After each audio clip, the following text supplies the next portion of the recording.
Hi friends, welcome back once again. In this lecture, we are going to discuss another very important topic which is resistance. अब resistance होती क्या है, हमने ये पढ़ना है, इसको समझने की कोशिश करनी है काफ़ी ज़्यादा डीपली डिटेल में। रेजिस्टेंस को हिंदी में बोलते हैं रुकावट। क्या बोलते हैं? रुकावट। ठीक है, अब ये रुकावट कहाँ से आई, किसके लिए रुकावट, ये सारी चीज़ें हमें मालूम होनी चाहिए, तभी हमें बिल्कुल ऐसे क्रिस्टल क्लियर चीज़ें होंगी, जो कॉन्सेप्ट्स होंगे वो हमारे बिल्कुल क्लियर होंगे, है ना। तो रेजिस्टेंस या रुकावट है, ये किसके रास्ते में है? सबसे पहले तो सुन लीजिए, ये चार्ज के फ्लो के रास्ते में होती है। ठीक है, पहले स्टेटमेंट लिखते हैं, फिर one by one word to word उसे समझने की कोशिश करेंगे। स्टार्ट करते हैं बच्चा party. Resistance is the property of every material in this universe. ऐसी डेफिनेशन कहीं नहीं मिलेगी आपको। Is the property of every material in this universe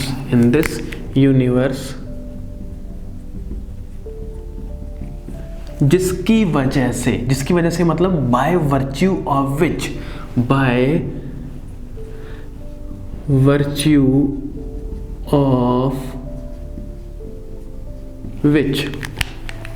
it opposes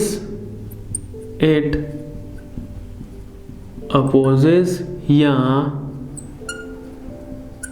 blocks या obstructs या hinders the flow of charges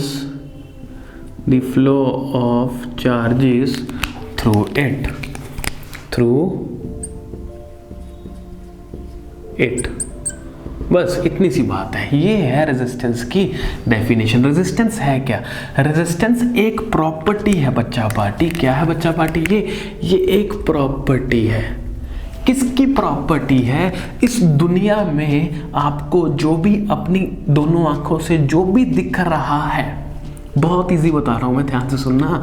इस पूरी दुनिया में आपको अपनी आंखों से जो भी दिख रहा है, हर एक चीज़ के पास क्या है बच्चा पार्टी? रेजिस्टेंस है। ठीक है, सबसे पहली बात यह है कि आपको अपनी आंखों से जो भी दिख रहा है, जो कुछ भी दिख रहा है, हर एक मटेरियल के पास, हर एक चीज़ के पास क्या है बेटा? ये प्रॉपर्टी है, जिसको हम क्या बोलते हैं? रेजिस्टेंस। ठीक है, अब बाय वर्च्यू ऑफ विच का मतलब ये इस प्रॉपर्टी की वजह से क्या? बाय वर्च्यू ऑफ विच का मतलब जिसकी वजह से। बाय वर्च्यू ऑफ विच का मतलब जिसकी वजह से इट अपोजिस का मतलब रोकना, ब्लॉक्स का मतलब भी रोकना, ऑब्स्ट्रक्ट का मतलब भी रोकना, हिंडर्स का मतलब भी रोकना है। तो मतलब आप इन चारों वर्ड्स में से कोई सा भी एक यूज कर सकते हो जो आपको इजी लगे। इन सब का मतलब एक ही है। ठीक है, बाय वर्च्यू ऑफ विच वो रोकने की कोशिश करती है किसको रोकने की कोशिश करती है? The flow of charges. वो चार्जेस के फ्लो को रोकने की कोशिश करती है। अपने में से ना चार्ज के फ्लो को रोकने की कोशिश करती है ये प्रॉपर्टी, कि ये चार्ज मेरे अंदर से फ्लो ना हो। अब मज़े की बात ये है, चार्ज के फ्लो को रोकना मतलब चार्ज को मोशन में आने से रोकना, मतलब चार्ज को रेस्ट पे रखना चाहती है। कौन? ये प्रॉपर्टी। चार्ज रेस्ट पे रहेगा तो कौन पैदा नहीं होगा? करंट पैदा नहीं होगा बच्चा पार्टी। तो अल्टीमेटली रेजिस्टेंस ये चाहता ही नहीं है कि करंट हो। रेजिस्टेंस की लड़ाई किसके साथ है? करंट के साथ है बच्चा पार्टी। रेजिस्टेंस ज़्यादा होगी, रुकावट ज़्यादा होगी, तो करंट क्या होगा बच्चा पार्टी? कम होगा। हमने ओम्स लॉ से यही तो सीखा है ना। ओम्स लॉ से हमने क्या निकाला था? V इक्वल्स टू क्या होता है? I इंटू R, ये निकाला था हमने। यहाँ से R की वैल्यू क्या आएगी? R will be equals to V upon I, है ना। यहाँ से एक बहुत सुंदर रिलेशन लिख सकते हैं हम। क्या लिख सकते हैं? दिस इम्प्लाइज, यहाँ से लिख सकते हैं 1/i ये बहुत सुंदर रिलेशन है और बहुत ज़्यादा इंपॉर्टेंट रिलेशन है बच्चा पार्टी। ये क्या है, इस रिलेशन में हम देख सकते हैं रेजिस्टेंस और करंट एक दूसरे के इनवर्सली प्रोपोर्शनल हैं। क्या है बच्चा पार्टी, रेजिस्टेंस और करंट एक दूसरे के इनवर्सली प्रोपोर्शनल।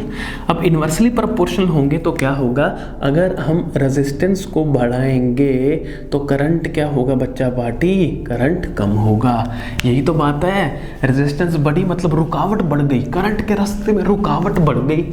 रुकावट बढ़ जाएगी तो करंट की वैल्यू क्या हो जाएगी, कम हो जाएगी। और अगर रुकावट कम हो जाएगी, करंट के रास्ते में रुकावट कम है, तो बेटा वो करंट आराम से फ्लो होगा, ज़्यादा करंट फ्लो होगा, है ना। तो इसलिए रेजिस्टेंस और जो करंट होते हैं ये दोनों एक दूसरे के क्या होते हैं, इनवर्सली प्रोपोर्शनल होते हैं। वो हमने ओम्स लॉ से इसको देखा था, फाइंड आउट किया था, इन दोनों के बीच का सुंदर सा रिलेशन। ठीक है, यही होती है रेजिस्टेंस। रेजिस्टेंस मैं दोबारा रिपीट करता हूं, आपको अपनी आंखों से इस दुनिया में जो भी दिख रहा है हर चीज के पास रेजिस्टेंस है, बट फर्क है, किसी के पास बहुत ज्यादा होगी तो किसी के पास बहुत कम होगी, किसी के पास ज़्यादा होगी किसी के पास कम होगी, ज़रूरी नहीं सबके पास बराबर हो। किसी के पास रुकावट बहुत ज़्यादा है, किसी के अंदर प्रॉपर्टी, और किसी की प्रॉपर्टी जो रेजिस्टेंस की वो बहुत कम है ना, बट है सबके पास, ये कंफर्म है। ठीक है, तो resistance the property of every material in this universe bye virtue of विच का मतलब बताया था मैंने, जिसकी वजह से इट अपोजेस मतलब रोकना, या ब्लॉक्स मतलब रोकना, या ऑब्स्ट्रक्ट मतलब रोकना, या हिंडर्स का मतलब भी रोकना। किसको रोकना, फ्लो ऑफ चार्ज को, चार्ज को फ्लो होने से रोकना, मतलब चार्ज को मोशन में आने से रोकना, मतलब चार्ज मोशन में नहीं आएगा तो चार्ज रेस्ट पे रहेगा, मतलब चार्ज को रेस्ट पे रखना चाहता है। और अगर चार्ज रेस्ट पे रहेगा तो मतलब चार्ज रेस्ट पे रहता है तो करंट पैदा नहीं होता, मतलब रेजिस्टेंस की लड़ाई इनडायरेक्टली करंट के साथ है। ठीक है, इसीलिए तो इन दोनों के बीच में कौन सा रिलेशन आया बच्चा पार्टी, इनवर्सली प्रोपोर्शनल का रिलेशन आया है। So this is all for this topic guys, see you very soon in the very next lecture, till then thank you so much.